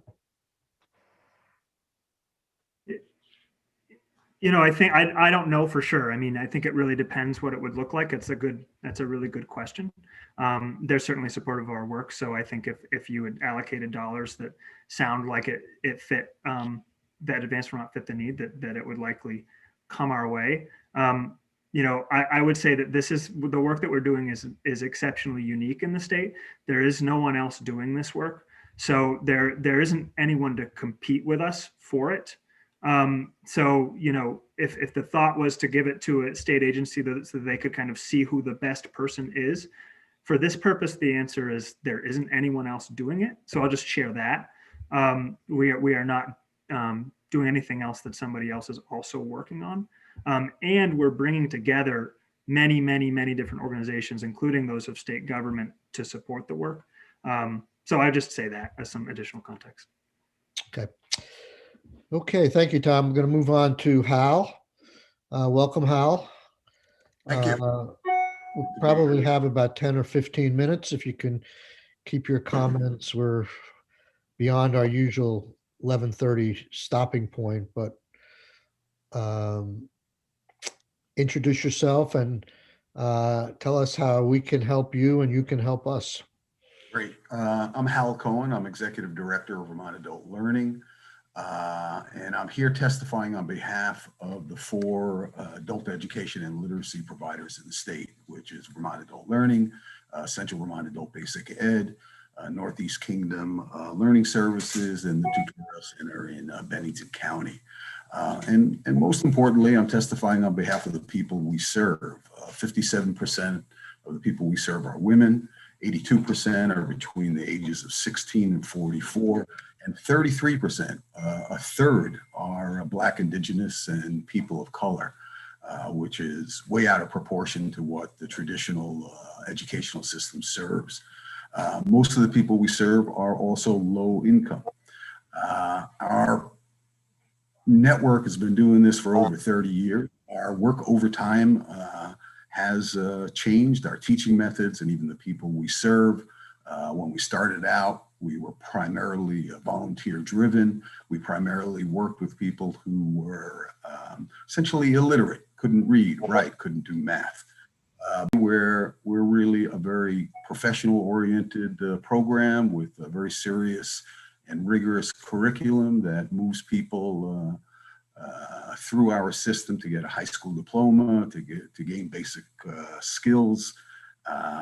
We also help people earn industry recognized credentials, and we work with immigrants, new Americans, in helping them get proficiency in English language.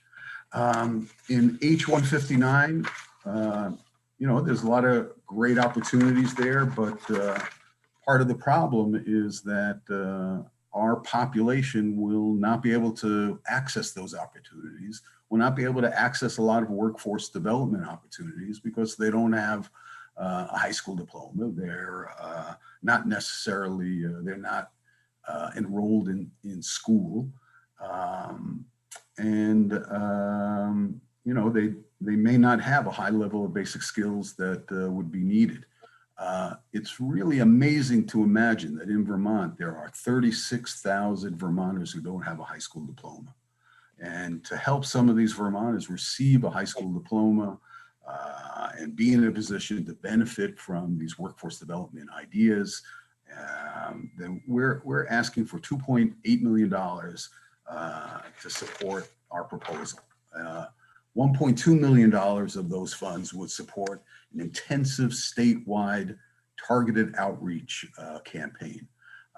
One of the things is we need to get the word out that we exist, that we have these opportunities for people who don't have the basic skills, the literacy skills, or a high school diploma. We would be focusing on two groups. One group would be the age group 16 to 19, which are the high school students who have been so impacted by the pandemic that they're really not going to school, they're discontinuing with their education, and they have really suffered from the pandemic. The other group is the adults 20 years and older who may not have completed their high school diploma or have low literacy skills, and they may need to build their skills in order to access college and career readiness. And we're going to do this through hiring outreach workers in all of our service areas and through a intensive advertising campaign. One of the important things is we need to get to people in a personal way. Having outreach workers is really important.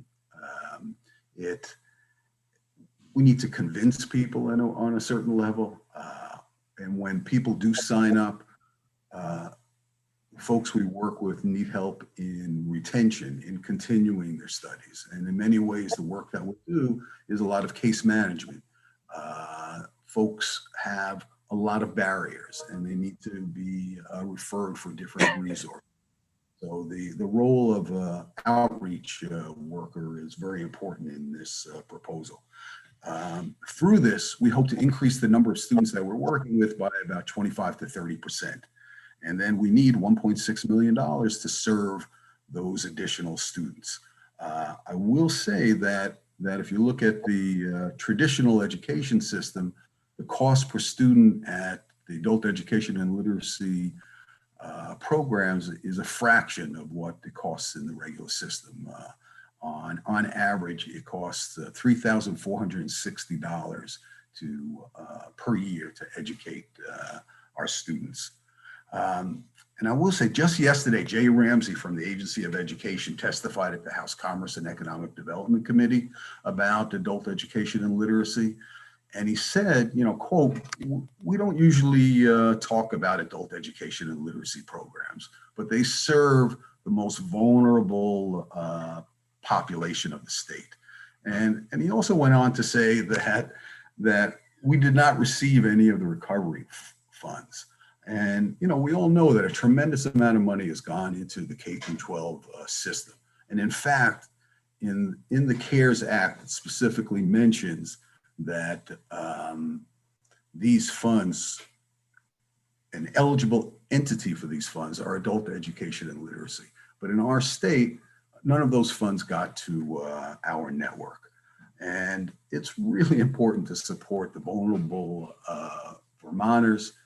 Really important. We know that without a high school education, in the last recession, 4 out of 5 people who didn't have a high school education or very low skills lost their job.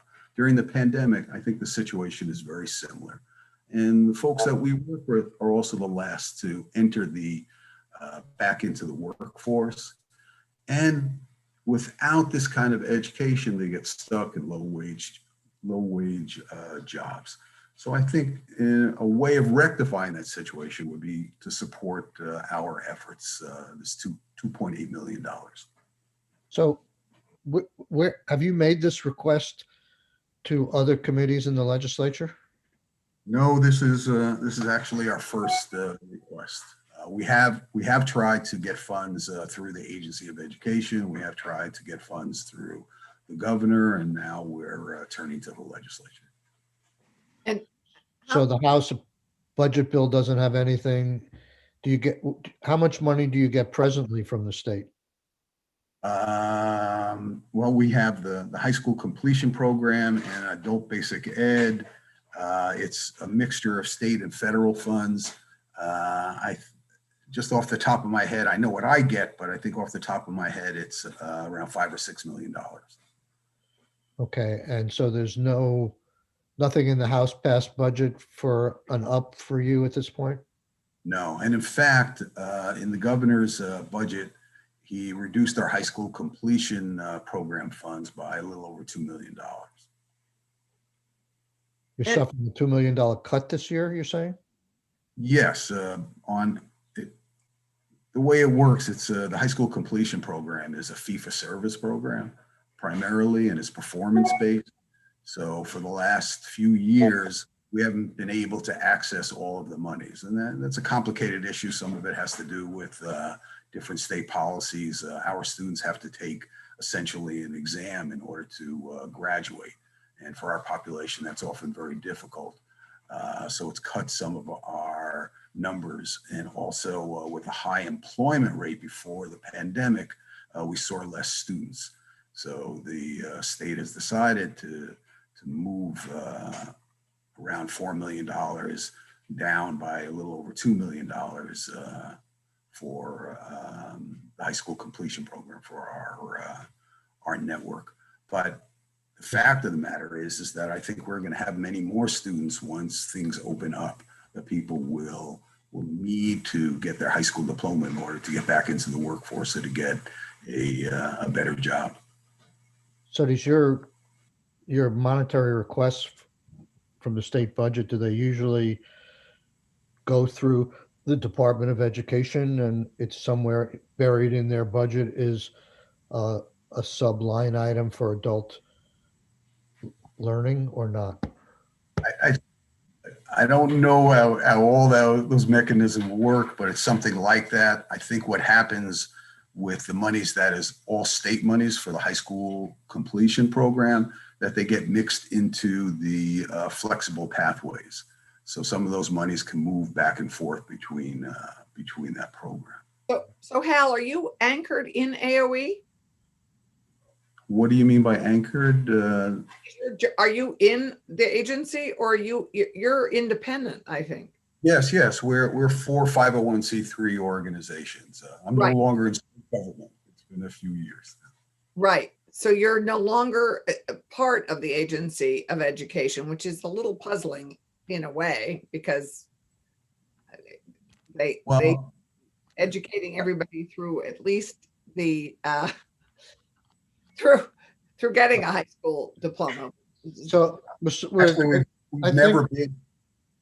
Can I just say we've in never all, been. in all fairness, Hal, I think we're getting our committee is getting a little granular into the budget at this point. Maybe sort of less so with Tom's presentation, but for every organization like yours out there, there's probably dozens that can make similar requests to us, and we need to filter some of these out through the agencies themselves. And it would be one thing, I guess, if they're I don't know if they're turning a deaf ear to your requests, and there's not a good it just seems like these kinds of requests should be coming through state agencies rather than directly to us. I mean, you have a lot of experience with AHS, so groups like Adult Day would come to you and say, could you make a request on our behalf to give us an up? And when you said no, maybe you'd go directly to the legislature, or the Adult Days would go directly to the legislature and say, we couldn't make it through the cut at AHS because they had their own needs or something like that. But I'm just trying to say it's really hard for us as an economic development committee to start passing judgment on a request, a specific request, and being the first committee to hear about it. So anyhow. I do want to say that that our request and what we're asking for is really important in terms of the economic recovery. And that I don't know what the reason is, but the K through 12 system, I mean, we know is where most Vermonters are and has the biggest political clout. But our group, which is primarily vulnerable Vermonters, are not getting, I think, the support that we need for workforce development, for getting people to get their high school diplomas and other training. And that's why I guess Well, we turn to the legislature for this. we're developing a fairly long list of questions to ask of the Department of Labor and Workforce Development and what their proposals are and how they feel about this. And we'll certainly raise this when we hear from them probably next week. But we're trying to figure out where to put the Arpa money, but I think we're going to be talking about large chunks and policies and, maybe adult learning will make it into our suggestion list. But I think in terms of actually getting money allocated, to the extent we have any say over the budget process with the appropriators in the legislature, it's probably going to be large chunks of money, and then groups like yours will have to go to those large chunks of money and say, give me a piece of that. So as opposed to us saying, absolutely give this entity this amount of money and that entity this amount of money, because I just don't think that's not necessarily our role. And to the extent it is, we don't have the time at this point in the process to weigh the varying merits of all the programs and who needs what at this point. We don't deal with these programs on a day-to-day basis for sure. So does anybody else have questions of Hal at this point? And Hal, do you have anything more you would like to say to us? Could I just ask, so Hal, I'm just a little confused. Are you under the umbrella of AHS? No, our primary funding comes through the Agency of Education. So we're connected as a nonprofit to the Agency of Education. Our 4 providers have essentially a contract with. They subcontract to you. Yes, I guess that would be a way to say it. Okay. The federal monies are passed through to us through the Agency of Education, and state monies are given to us through the Agency of Education to provide the services that we provide. Okay. We're essentially an alternative to the K through 12 system for high school. Right. Thanks. Mr. Chair, Amy also has her hand up. Okay.